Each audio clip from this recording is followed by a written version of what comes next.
رہا ہے تو یقیناً قابل غور بات ہے کہ وہ بادشاہت سے بھی کچھ بڑا مانگ رہا ہوگا. تو سلیمان نے کیا مانگا؟ سورۃ نمل آیت نمبر 19 میں اللہ تعالیٰ نے وہ کلمات ذکر کیے.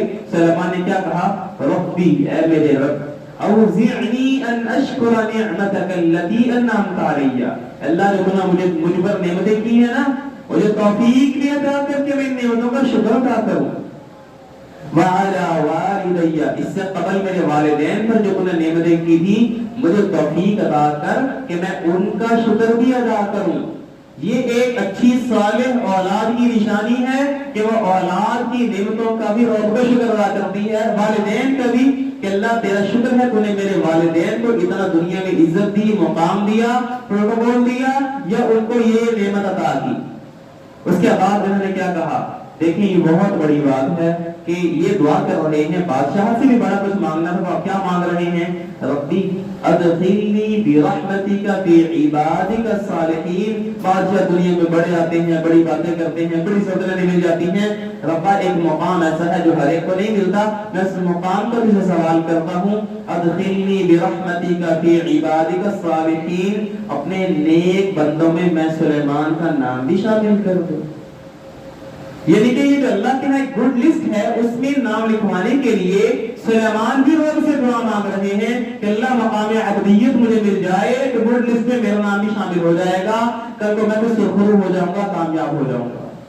اس کے بعد دیکھیں یہاں انہوں نے کیا سوال کیا؟ مقام عبدیت کا ہی سوال کیا. عیسیٰ علیہ السلام کے متعلق سورۃ نساء آیت نمبر 172 میں اللہ تعالیٰ فرماتے ہیں لن يستنكف المسيح ان يكون عبدا لله. عیسیٰ علیہ السلام نے کبھی اس بات میں آر محسوس نہیں کی کہ میں اللہ کا بندہ بنوں، بلکہ انہوں بھی بچے تھے، بچپن تھا جو ان کا شیر خواری کی عمر تھی. انہوں نے کیا کہا تھا؟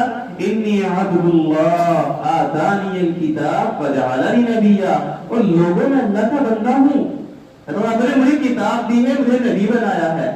تو عیسیٰ علیہ السلام بھی مقام عبدیت پر فائز ہونے کی وجہ سے برملا انہوں نے اعلان کر دیا. یوسف علیہ السلام سورہ یوسف آیت نمبر 24 میں فرمایا وَلَقَدْ هَمَّتْ بِهِ وَهَمَّ بِهَا.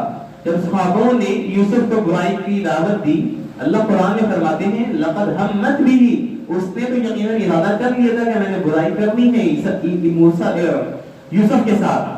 وَهَمَّ بِهَا، یوسف بھی یقیناً مائل ہو جاتے اس کی طرف لولا اروا برہان ربی، اگر رب کی دلیل نہ دیکھتے تھے. اللہ فرماتے ہیں یوسف برائی کی طرف مائل کیوں نہیں ہوئے؟ کذالک لنصرف عنہ السوء والفحشاء وانه من عبادنا المخلصین. یوسف ہمارے مخلص بندے تھے، ہم اپنے مخلص بندوں سے بے حیائی اور برائی کو ایسے ہی دور کر دیتے ہیں. کیا سمجھ آئی؟ کوئی بندہ چاہتا ہے میں فحاشی سے بچوں، اوریانی سے بچ جاؤں، بے حیائی کے کاموں سے بچ جاؤں، وہ اللہ سے دعا کرے، گڑ گڑائے، التجائے کرے اور کوشش کرے کہ رب کا مخلص بندہ بن جائے. جس دن رب کا مخلص بندہ بن جائے گا، اللہ فرماتے ہیں کذالک لنصرف عنہ السوء والفحشاء، ہم برائیوں کے حیائی کو سے ویسے دور کر دیتے ہیں. یہ ہمارے پاس اینٹی ڈوٹ مل گیا ہماری آج کی سوسائٹی میں جو بے حیائی ہے اس کا. اور اس ضمن میں ایک آخری بات، اللہ کے نبی صلی اللہ علیہ وسلم، اللہ کے نبی ایمان کائنات ہیں، محمد رسول اللہ صلی اللہ علیہ وسلم. آپ سب جانتے ہیں اس زمین پر اگر کوئی سب سے اعلیٰ، سب سے ارقی ہستی ہے تو کون ہے؟ محمد کریم صلی اللہ علیہ وسلم. ایمان کائنات علیہ السلام کو اللہ تعالیٰ نے عظیم الشان مقام عطا کیا، اور عظیم الشان اتنا بلند مقام عطا کیا کہ اپنے پاس سات آسمانوں سے بلند اوپر اپنے پاس بلا لیا. اب یہ دیکھیں اتنا بڑا واقعہ، اتنا عظیم الشان واقعہ کہ جس ہستی کے متعلق بیان کیا جا رہا ہے اس کا مقام، اس کا اسٹیٹس، اس کا عہدہ، اس کا مرتبہ کتنا عظیم الشان ہے. تو اتنا بڑا واقعہ، اتنی عظیم ہستی کے اباؤٹ جب بیان کرنا ہوگا، سنانا ہوگا، تو اس ہستی کے لیے جو لقب یا ٹائٹل استعمال کیا ہوگا وہ کتنا عظیم الشان ہوگا. اب یہاں پر اللہ تعالیٰ نے اللہ کے نبی، اپنے نبی کے بارے میں جب اس واقعے کو بیان کرنا تھا تو نبی مکرم کے بارے میں جو لقب اور ٹائٹل استعمال کیا، سورہ اسراء آیت 1 میں اللہ فرماتے ہیں سبحان الذی اسرا بعبدہ لیلا. کتنی پاک ہے وہ ذات جس نے اپنے بندے کو مسجد حرام سے مسجد اقصی تک اسراء کروائی. اب یہاں دیکھیں محمد کریم صلی اللہ علیہ وسلم کو بھی اللہ رب العزت نے کیا مقام عطا کیا؟ مقام عبدیت کا. یہ وہ مقام ہے کہ جس کے متعلق اللہ کے نبی صلی اللہ علیہ وسلم نے دیکھیں سیدہ کائنات فرماتی ہیں کان یقوم النبی صلی اللہ علیہ وسلم حتی تتفطر قدما، اللہ کے نبی رات اتنا طویل قیام کرتے کہ معلوم ہوتا کہ اللہ کے نبی کے قدم پھٹ جائیں گے، تتفطر قدما کہ پھٹ نہ جائیں گے۔ تو حضرت عائشہ سیدہ نے فرمایا اللہ کے نبی اول تو آپ کا کوئی گناہ ہے نہیں، اگر ہے بھی تو اول و آخر گناہ آپ کے اللہ نے معاف کر دیے، اس کے باوجود اتنا طویل لمبا قیام کس لیے؟ آخر کیا ریزن ہے، کیا وجہ ہے اتنی طویل عبادت کس لیے؟ اللہ کے نبی نے جو لاجک بیان کی اس بات کی، کیا فرمایا؟ آپ نے فرمایا افلا اکون عبدا شکورا، عائشہ کیا اللہ نے جو مجھ پر اتنا انعام کیا ہے، فضل کیا ہے، میں اللہ کا شکر گزار بندہ نہ بنوں؟ اب یہاں بھی دیکھیں اللہ کے نبی صلی اللہ علیہ وسلم مقام عبدیت کو پانے کے لیے اتنی جستجو کر رہے ہیں، تو یہاں سے اتنی سمجھ آتی ہے ہمیں کہ ہر بندہ جو چاہتا ہے کہ اللہ کے ہاں گڈ لسٹ میں شامل ہو جائے اور اللہ قیامت کے دن اس کو سرخرو کر دے، کامیاب کر دے، عزتوں والا مہمان بنا کر جنتوں کے اندر اس کی میزبانی کرے، اس کو کیا چاہیے؟ وہ اللہ سے مقام عبدیت کا سوال کرے، مقام عبدیت پر فائز ہونے کے لیے جستجو کرے، محنت کرے اور کوشش کرے۔ اب سوال یہ ہے آخر وہ کون سا شارٹ کٹ ایسا ہے کہ جس کی وجہ سے ایک انسان مقام عبدیت کو پا سکتا ہے؟ کیونکہ ہر بندہ مقام عبدیت کو نہیں لے سکتا نا۔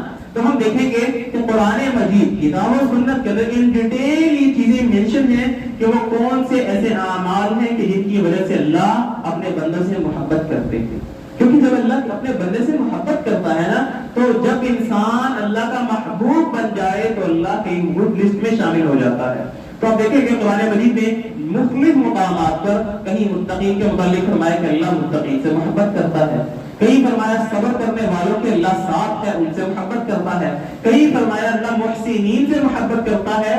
یہ کہ ان ڈیٹیل بہت چیزیں موجود ہیں۔ ہم بہرحال فرائض کے علاوہ کون سی ایسی چیزیں ہیں کہ جن کی وجہ سے انسان جلدی یہ مقام پا سکتا ہے، آج ہم ان دو چیزوں کو ذکر کریں گے۔ پہلی چیز ہے اللہ رب العزت اپنے نبی صلی اللہ علیہ وسلم کے ذریعے ہم تک پہنچاتے ہیں۔ دیکھیں تمام باقی چیزیں آٹومیٹکلی ان دو چیزوں میں مرج ہو جاتی ہیں۔ اگر کوئی بندہ ان دو چیزوں کو اپنا لیتا ہے، اپنی زندگی کا حصہ بنا لیتا ہے، اپنی زندگی کا لازمہ بنا لیتا ہے، پہلی کون سی چیز ہے؟ امام ابو داؤد اور امام ترمذی نیریٹ کرتے ہیں ابو درداء سے، اللہ کے نبی فرماتے ہیں ما من شیء اثقل فی المیزان من حسن الخلق، پہلی چیز ہے حسن اخلاق۔ آج ہماری سوسائٹی، آج ہماری انفرادی اپنی زندگی کو دیکھ لیں، انڈیویجولی دیکھ لیں، ہم میں سے اگر ایک چیز مفقود ہے تو وہ کیا ہے؟ حسن اخلاق نہیں ہے۔ ہر بندہ جیسے کہتے ہیں کہ کسی کو ہاتھ لگا تو کیا ہوتا ہے؟ شارٹ سرکٹ ہو جاتا ہے، ہر بندہ گرم ہو جاتا ہے، نہیں دیکھتا کہ اگلا چھوٹا ہے بڑا ہے، اگلا باعزت ہے، میرے کا مقام مرتبہ ہے کہ نہیں ہے، اگلے کو کیا مقام دینا ہے، نہیں دیکھتے۔ ذرا سی کوئی بات ہوتی ہے ہمارے تمام اخلاقیات کے دائرے تار ہو جاتے ہیں، ختم ہو جاتے ہیں، ہم اپنی اخلاقیات کے دائرے سے باہر نکل آتے ہیں۔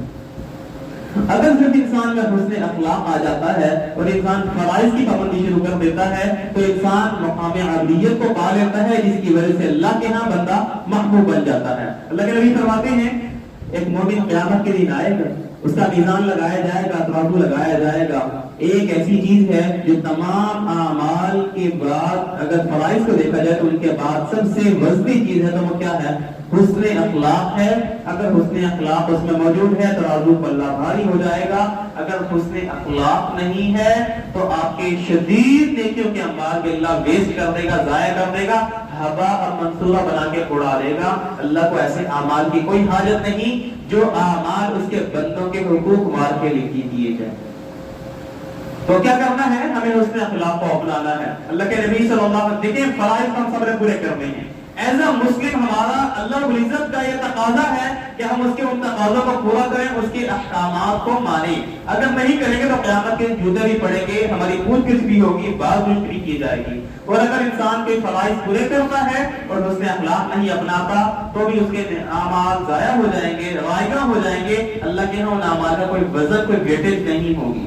لیکن ایک انسان صرف 2 پوائنٹ اعمال کرتا ہے، فرائض ادا کرتا ہے، لیکن اس کا حسن اخلاق اس کے اندر ہے تو اللہ کے ہاں اس کے مقام بڑا ہے، گڈ لسٹ میں شامل ہونے کا۔ جو امکان ہے وہ زیادہ ہے. امام احمد بن حنبل اور ابن حبان نریٹ کرتے ہیں حضرت عائشہ سے کہ نبی فرماتے ہیں ان المؤمن لا يدرك بحسن خلقه، ایک مومن وہ فرائض پورے کرتا ہے اس کے علاوہ وہ کوئی لمبے چوڑا قیام نہیں کر سکتا، وہ کوئی نفلی روزے نہیں رکھ سکتا، کوئی طویل عبادات وظائف نہیں کر سکتا، لیکن چاہتا ہے کہ وہ ایک جو نفلی روزے رکھتا ہے اور وقتوں کے لمبے لمبے قیام کرتا ہے اس کے مقام پہ پہنچ جائے تو اس کا ایک شارٹ کٹ ہے. اللہ کے نبی فرماتے ہیں ان المؤمن لا يدرك بحسن خلقه، ایک بندہ ایک مومن حسن اخلاق کی وجہ سے وہ مقام پا لیتا ہے درجۃ الصائم القائم، جو ایک نفلی روزے رکھنے والے اور ایک وقتوں کے قیام کرنے والے کا.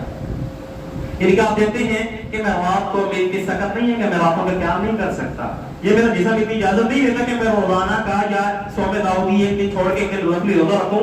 تو پھر مجھے کیا کرنا ہے، مجھے اپنے اخلاق پہ توجہ دینی ہے. میرا جتنا اخلاق بہتر ہوتا جائے گا اتنا ہی میرا عمل اللہ کے ہاں قابل قبول ہوتا جائے گا. اگر اخلاقیات ختم ہوتی جائیں گی تو اللہ اس عمل کو ضائع کر دیں گے، اللہ کے ہاں اس عمل کی کوئی ویلیو نہیں رہے گی. اسامہ بن شریح فرماتے ہیں نیریٹ کرتے ہیں صحابہ نے پوچھا اللہ کے نبی ذرا بتائیں تو صحیح وہ کون سی ایسی چیز ہے فرائض کے بعد کہ انسان اگر وہ کرتا ہے تو سب سے زیادہ جنت میں جانے کے چانسز اس کے زیادہ ہیں. تو اللہ کے نبی نے فرمایا اب دیکھیں بظاہر ہم سے کوئی پوچھے کہ جی بتائیں فرائض کے علاوہ بندہ کیا عمل کرے کہ جس کی وجہ سے وہ جنت میں جلدی چلا جائے، تو ہم کیا بتاتے ہیں، لمبے چھوڑے وظائف بتاتے ہیں، قیام بتاتے ہیں، نوافل بتاتے ہیں، روزے بتاتے ہیں، صدقات خیرات بتاتے ہیں.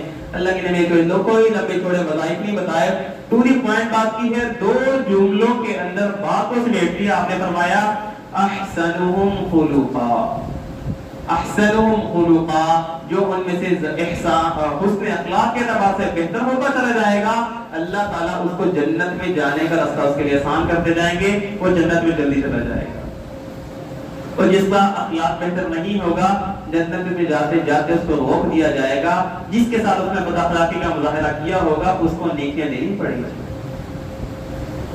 جنت میں داخل ہونے والے لوگ ابو ہریرہ فرماتے ہیں اللہ کے نبی سے سوال کیا گیا کہ جنت میں کون سی ایسی چیز ہے کہ جو لوگوں کو جنت میں لے کر جا سکتی ہے. یہاں کے اللہ کے نبی نے دو ہی چیزیں بتائیں، پہلی بتائی تقوی اللہ، دوسرا بتایا وحسن الخلق، اللہ کے احکامات کو ماننا. اللہ کے احکامات کو ماننا تو مسلمان پر واجب ہے، فرض ہے. تقوی اللہ، اللہ کے احکامات کو ماننا ہے، وحسن الخلق، اور اپنے اخلاق کو بہتر کر لینا ہے. دو چیزیں ہوئے. تو یہاں سے سمجھ آ گئی کہ فرائض کے علاوہ، فرائض کی والی عبادات کے علاوہ جو جلد طریقہ کار ہے جنت میں داخلے کا وہ کیا ہے کہ انسان دو چیزوں کو اپنا لے، تقوی اللہ و حسن الخلق، اللہ کی بات ماننا شروع کر دے اور اس اخلاق کو اپنا وتیرہ بنا دے، اپنا اوڑھنا بچھونا بنا لے. تو دیکھیں ایک بات دیکھیں کہ جب انسان لوگوں کے ساتھ اس میں معاملہ کرتا ہے تو اللہ بھی اس سے محبت کرنا شروع کر دیتے ہیں. جب اللہ بندے سے محبت کرتے ہیں تو دو چیزیں اس کو ملتی ہیں، ایک تو دنیا میں اور ایک آخرت میں. دنیا میں کیا ملتا ہے، اللہ کی محبت کا ریوارڈ دنیا میں ملتا ہے. ابو ہریرہ سے نریٹ کرتے ہیں امام بخاری اذا احب اللہ العبد نادى جبرائیل، اللہ جب کسی بندے سے محبت کرتے ہیں نا تو جبرائیل کو آواز دیتے ہیں، اے جبرائیل دیکھو فلاں بندہ دیکھ رہے ہو، ہم اس سے محبت کرتے ہیں تم بھی اس سے محبت کرو. جبرائیل سے محبت کرنا شروع کر دیتے ہیں. پھر جبرائیل آسمان میں جتنے فرشتے ہیں ان کے پاس جا کر کہتے ہیں فلاں بندہ تم دیکھ رہے ہو، اللہ محبت کرتے ہیں اس سے، میں جبرائیل سے محبت کرتا ہوں، تم فرشتے بھی سے محبت کرو. تو تمام فرشتے اس سے محبت کرنا شروع کر دیتے ہیں. مجھے بتائیں آج دنیا کے اندر ہمارا ہونا کیا ہوتا ہے، کوئی مجھے منہ نہیں لگاتا، کوئی مجھے لفٹ نہیں کراتا، کوئی میری بات سننے کو تیار نہیں ہے، کوئی میرے ساتھ مخلص نہیں ہے، کوئی میری بات سنتا نہیں ہے، کوئی میری محفل میں بیٹھتا نہیں ہے. یہ شکوے ہوتے ہیں نا ہمارے. مجھے ایک بات بتائیں، جب آپ سے محبت کرنے والی آسمان کی مخلوقات ہوں تو آپ کو کیا چیز چاہیے؟ اس کے بعد تمام فرشتوں میں جب محبت ڈال دی جاتی ہے تو اللہ کے نبی صلی اللہ علیہ وسلم فرماتے ہیں کہ اس بندے کی محبت ثم توضع له القبول في الارض، جتنے زمین کے اہل ایمان ہیں ان کے دلوں میں اس کی محبت ڈال دی جاتی ہے. مجھے ایک بات بتائیں کتنے ایمان والے ہیں جن سے آج ہم محبت کرتے ہیں جبکہ بظاہر انہوں نے ہمیں کوئی فزیکل فائدہ نہیں دیا ہوتا. وہ محبت کس وجہ سے ہوتی ہے؟ صرف اس وجہ سے ہوتی ہے کہ وہ بندہ ایمان والا ہے، رب سے محبت کرتا ہے، اس نے ہمارے دلوں میں اس کی محبت ڈال دی ہے. اب سوسائٹی میں رہتے ہیں، آپ آبزرو کرتے ہوں گے کتنے ایسے لوگ ہیں جن کے متعلق جب بھی کسی سے پوچھیں تو ہمیشہ اس کے بارے میں نازیبہ کلمات ہی سنیں گے، کبھی اس کے بارے میں اچھے کلمات نہیں سنیں گے.